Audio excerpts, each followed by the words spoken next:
Selamat datang di perkuliahan Sistem Basis Data. Assalamualaikum warahmatullahi wabarakatuh. Salam sejahtera buat kita semua. Pada pertemuan kali ini kita akan membahas tentang perancangan basis data. Jadi apa yang sudah kita buat kemarin secara parsial, ya, ada ERD, normalisasi, ada relasi, ada berbagai macam teknik untuk melengkapi pembangunan basis data. Nah, pada kesempatan kali ini kita akan merancang sebuah basis data. Baik, kita bahas bersama.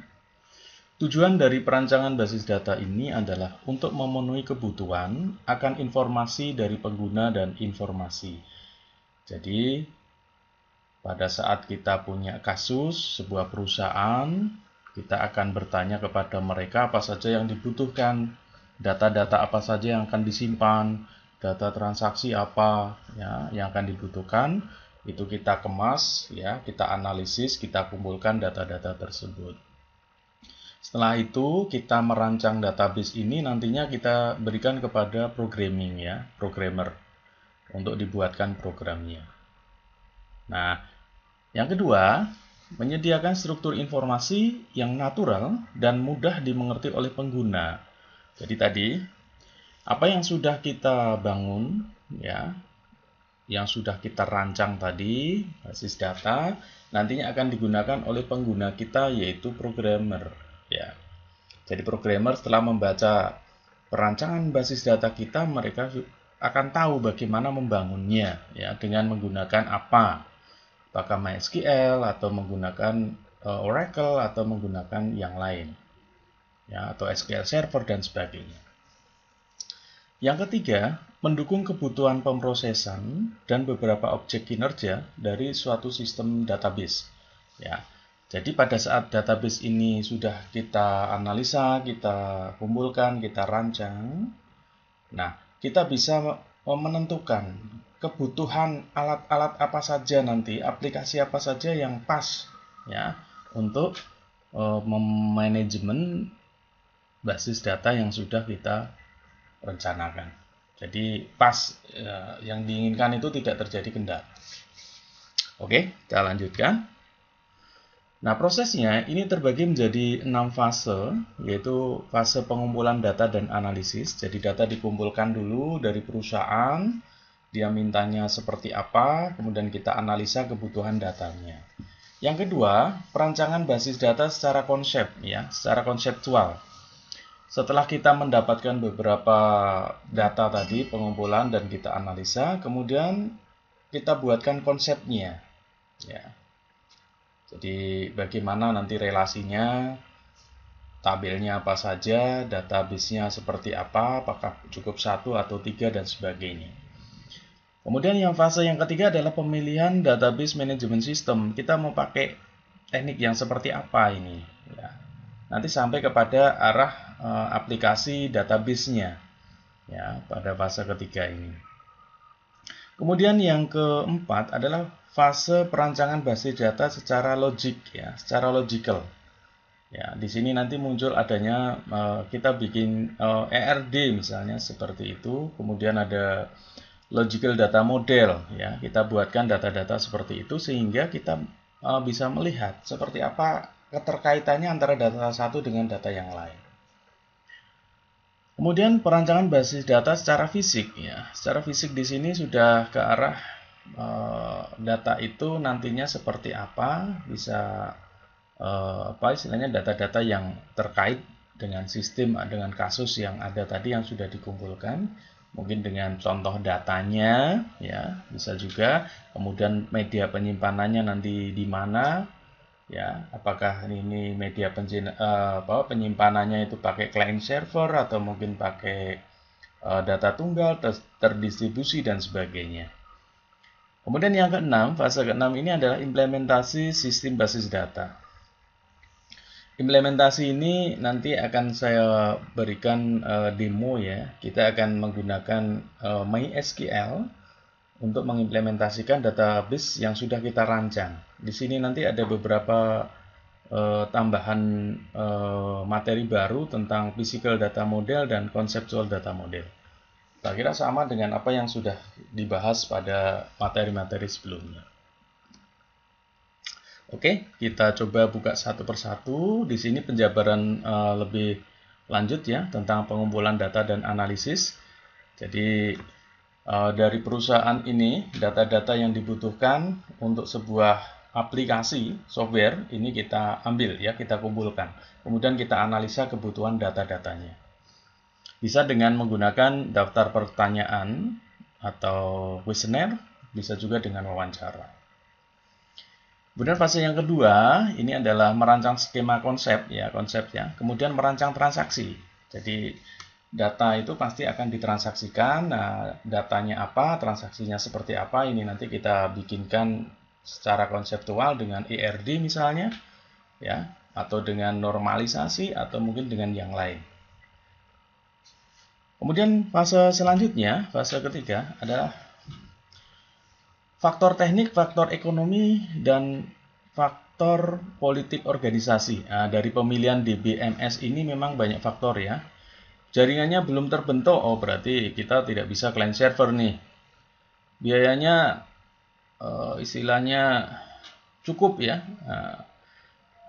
Ya kita gunain aja yang istilahnya free ya, open source misalnya MySQL aja, tidak SQL server ya. Politik organisasi, oh dia senangnya dia pakai apa ya? Istilahnya database yang pengennya security ya, security banget ya. Oh dia dananya ada, semua jaringannya udah oke, kita siapkan untuk migrasi ke Oracle misalnya ya, karena dia pengen pengelolaan secara lebih luas lagi. Ini pemilihan DBMS-nya. Kemudian fase keempat adalah perancangan data secara logik. Di sini ada pemetaan model data. Ada skema konsep ya yang ditransformasikan menjadi skema logik. Jadi tadi yang sudah saya sebutkan, ada kita bikinkan bagaimana data itu berjalan dengan menggunakan ERD atau dengan menggunakan conceptual data model. Bisa juga nanti ada perintah-perintah khusus ya, data definition language ya, DDL. Jadi ada kita bisa gunain SQL ya, bahasa SQL untuk membangun sebuah database. Tapi untuk SQL ini memang dipelajari di praktikum harusnya ya. Tapi nanti akan disinggung sedikit saja. Baik, fase yang kelima ini adalah perancangan basis data secara fisik ya. Di sini pemilihan struktur-struktur penyimpanan. Jadi bagaimana nanti file-file itu bisa terrelasi, bisa terhubung satu dengan yang lain. Tidak ada redundan, kemudian tidak ada hal-hal yang kurang lengkap ya. Jadi data itu harus bisa menjamin kelengkapan ya. Jadi kalau bisa kita berfalsafah pada GIGO ya, garbage in is garbage out ya. Data yang masuk itu data yang jelek atau data sampah, yang dihasilkan juga data yang tidak berguna. Oke, kemudian dirancang secara spesifik ya untuk basis data yang disimpan yang berhubungan dengan struktur-struktur penyimpanan fisik ya, penempatan record dan jalur akses ya. Ini berhubungan dengan internal skema. Jadi nantinya jaringannya seperti apa? Ya. Ini kalau secara fisik ini berarti ya ada keterkaitannya dengan nanti penyimpanan data ya. Kalau memang ini harus ditransformasikan, nanti modelnya bagaimana data itu akan disimpan ya. Oke, tapi kita tidak sampai ke arah yang lebih jauh ya. Kita hanya ke physical, nanti contoh datanya saja. Misalnya sebuah record itu nama, misalnya nama itu panjangnya berapa ya, contohnya seperti apa, tanggal nanti formatnya bagaimana. Nah ini gambaran sederhana dari sebuah basis data yang dirancang secara fisik ya. Kemudian kode itu harus kodenya seperti apa? Saya ibaratkan seperti NIM lah. NIM ya, itu terbagi menjadi ada tanggal, NIM itu ada jurusan, kemudian ada nomor urut dan sebagainya. Jadi itu adalah physical ya. physical data yang masing-masing punya arti. Oke, kemudian fase yang keenam, ini tadi masih sama, saya kira sudah terwakili. Ya. Fase yang keenam adalah implementasi sistem basis data. Di sini ada konversi dan loading data, testing dan evaluasi, pengoperasian dan perawatan. Ini akan kita bahas nanti di pertemuan mendatang ya. Nanti akan saya berikan gambaran bagaimana mengimplementasikan sebuah rancangan basis data ke dalam sebuah bahasa atau mungkin software yang manajemen basis data ya. Saya ambil contoh misalnya seperti MySQL ya. Bisa juga menggunakan Microsoft Office, Access ya. Ya, dari Microsoft Office di situ ada Access ya yang bisa kita gunakan untuk implementasi basis data. Oke, dari praktikum nanti ada fase 1 sampai 6. Ini fase pertama. Di sini saya ambil contoh ada sebuah kasus tentang perpustakaan. Di sini sudah dikumpulkan data. Jadi ini satu contoh ya. Satu contoh pengumpulan dan analisis. Jadi dari sebuah studi kasus ya, manajemen perpustakaan sudah mendapatkan data seperti ini. Oke, ada pustaka, ada anggota ya. Jadi pustaka ini berarti kalau di sini ada pustaka maka nanti di database harus menyimpan data pustaka. Ada anggota juga sama, harus menyimpan data anggota. Nomor teleponnya kok ganda? Berarti nanti akan ada sub ya, sub anggota, mungkin telepon ya. Ada peminjaman, berarti ini transaction ya. Ada data transaksi. Ada pengembalian, ada data transaksi pengembalian. Ada pengunjung, nanti ada user pengunjung ya, ada data pengunjung. Ada data anggota ya.